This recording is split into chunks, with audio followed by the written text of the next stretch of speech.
ওনাকে ভালোবাসার ব্যাপারটা তো হচ্ছে একটু ডিফারেন্ট, একটু আইডিওলজিক্যাল, আদর্শিক ভালোবাসা, যেটা যেমন দেশকে ভালোবাসা তেমন ওনাকে ভালোবাসা।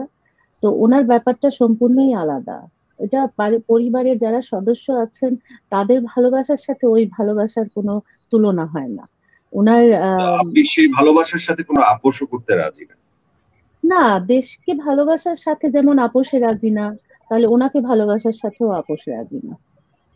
বা আপনি একটি অরাজনৈতিক পরিবারের সন্তান হিসেবে, একটি ব্যবসায়িক পরিবারের সন্তান হিসেবে, একটি বিখ্যাত রাজনৈতিক পরিবারের পুত্র বধূ হয়ে এসেছেন, এবং আপনাকে ভালোবেসে সসম্মানে শামীম ওসমান সাহেব আপনাকে ঘরে তুলেছেন, এবং আপনার ভেতরে যে এই আদর্শিক মূল্যবোধ এত সক্রিয়ভাবে আছে তা শুনে আমরা মুগ্ধ হলাম।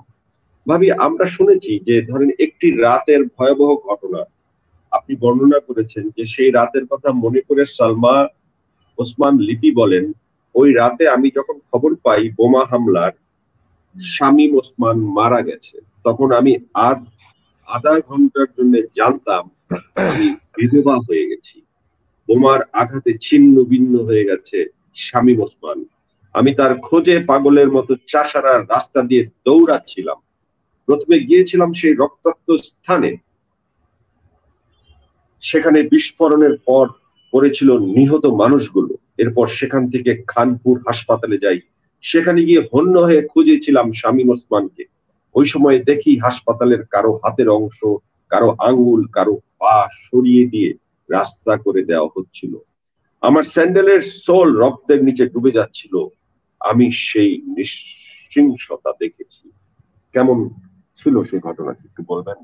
আধা ঘন্টার জন্য নিজেকে বিধবা ভেবেছিলেন, একজন ধনী বর্ণাঢ্য পরিবারের সন্তান হয়ে, একটি আদর্শিক বিশাল রাজনৈতিক পরিবারের পুত্র বধূ হয়ে আপনার তো কোনো কিছুর অভাব ছিল না।